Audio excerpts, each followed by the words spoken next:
2월 12일 미국 역사에서 이 날짜는 종종 한 사람의 생일보다 더 큰 의미로 남습니다.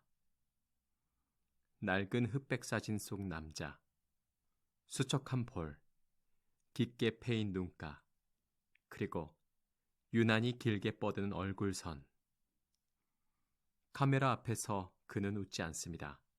그 표정은 승리의 기쁨이 아니라 책임의 무게에 가깝습니다. 이 남자의 이름은 에이브러험 링컨, 미국의 16대 대통령, 그리고 한 나라가 둘로 찢어지던 전쟁 속에서 어떤 방식으로든 국가를 붙들어야 했던 사람입니다. 오늘은 링컨을 위인전처럼 단정한 결론으로만 이야기하지 않겠습니다. 그가 살았던 시대의 소음과 그의 선택이 남긴 균열과 그리고 끝까지 놓지 않으려 했던 한 줄의 문장, 그 문장까지 천천히 따라가 보겠습니다. 1809년 2월 12일 켄터키의 작은 농장. 링컨은 변방에서 태어납니다. 공교육은 멀고 생활은 거칠었습니다. 그는 일찍부터 노동을 배웠고 또한 일찍부터 결핍을 배웁니다. 특히 어린 시절의 한 사건, 어머니 낸시가 세상을 떠난 일은 링컨에게 오래 남는 빈자리가 됩니다. 그러나 이 이야기의 핵심은 불우한 환경이 아닙니다. 그 환경 속에서도 그는 이상할 만큼 꾸준히 그리고 고집스럽게 읽었습니다. 학교가 충분하지 않으면 책으로 대신했습니다. 책은 그에게 사치가 아니라 도구였고 도구는 결국 인생의 방향을 바꾸는 레버가 됩니다. 훗날 누군가는 링컨을 철학자 같은 정치인이라 부르지만 그 철학은 처음부터 강단에서 나온 게 아니었습니다. 진흙 묻은 신발과 굳은 살 박힌 손에서 시작된 것이었습니다. 링컨은 청년 시절 여러 일을 합니다. 가게에서 일하고 우체국에서도 일하고 측량도 하며 전쟁에도 참여합니다. 이런 이력은 멋진 커리어라기보다는 살아남기 위한 그리고 길을 찾기 위한 흔적에 가깝습니다.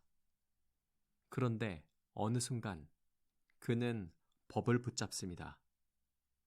왜 하필 법이었을까요? 법은 힘이 아니라 규칙으로 세상을 설명하려는 언어입니다. 가난한 이에게도 멀리 있는 이에게도 운이 아니라 논리로 접근할 수 있는 통로가 되죠. 1836년 그는 변호사 자격을 얻고 스프링필드에서 본격적으로 법률 일을 시작합니다. 그리고 곧 정치의 길로 들어섭니다. 일리노이 주의회 그리고 연방의회까지. 하지만 중요한 건 출세가 아닙니다.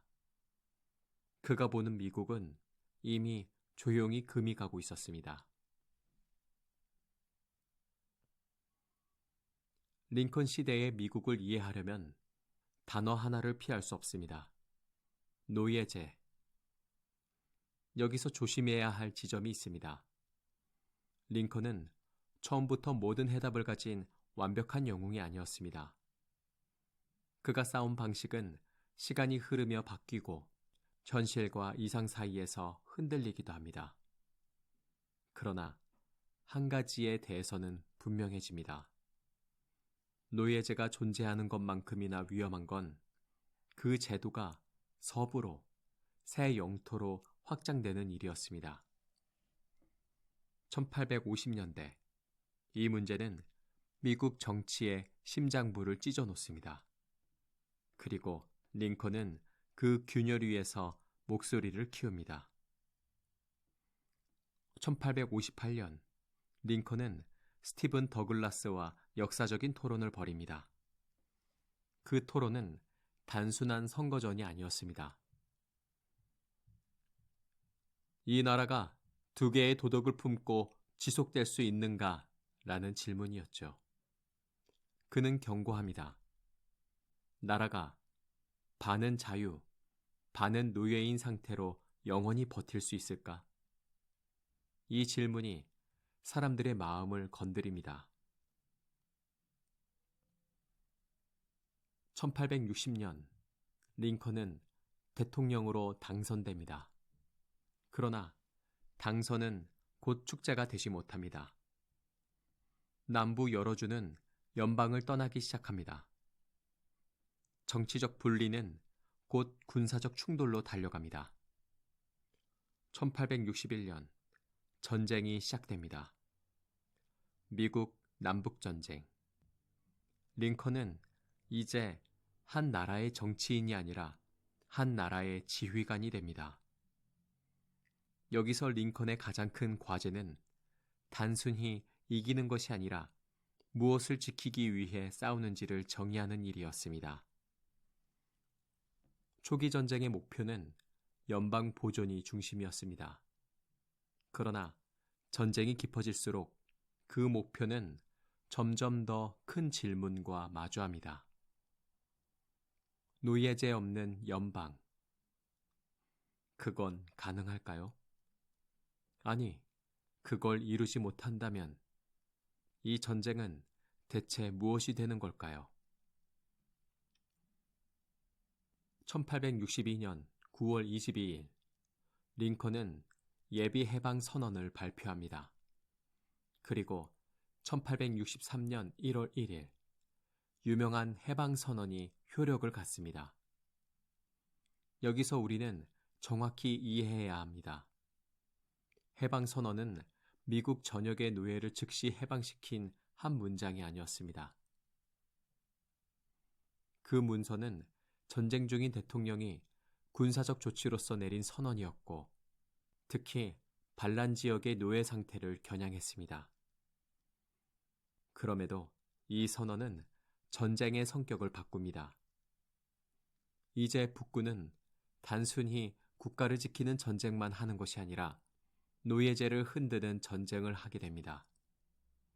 그리고 그 변화는 미국이라는 나라가 스스로에게 던지는 질문이기도 했습니다. 우리는 무엇을 믿는가? 우리는 어떤 나라가 될 것인가? 1863년 11월 19일, 링컨은 게티즈버그에서 연설을 합니다. 길지 않습니다. 그런데 너무 짧아서 오히려 더 오래 남습니다. 그는 전쟁을 단지 영토의 싸움으로 말하지 않습니다. 그는 이 전쟁을 한 나라의 실험이라고 부릅니다. 자유와 평등의 약속이 실제로 가능한지 시험하는 실험. 전쟁에서 쓰러진 사람들은 말을 잃었습니다. 그들을 대신해 링컨은 말합니다.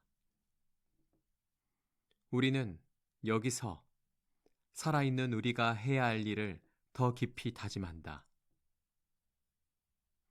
누군가를 영웅으로 지켜세우기보다 살아있는 사람들이 더 나은 선택을 해야 한다고. 그 연설은 결국 미국이 어떤 나라가 되려는가에 대한 압축문처럼 남습니다. 1865년 3월 4일, 링컨은 두 번째 취임 연설을 합니다. 전쟁의 끝이 보이던 시점입니다. 보통이라면 승리의 연설을 할 법도 하죠. 그런데 링컨은 달랐습니다. 그는 전쟁을 상대의 악으로만 설명하지 않습니다. 오히려 이 비극에 모두가 어떤 방식으로든 얽혀 있다고 말합니다. 그리고 가장 유명한 문장이 등장합니다. 악의 없이 모두에게 자비를. 그의 언어는 날카로운 승리 선언이 아니라 상처를 봉합하려는, 그리고 결코 가볍지 않은 무거운 화해의 언어였습니다.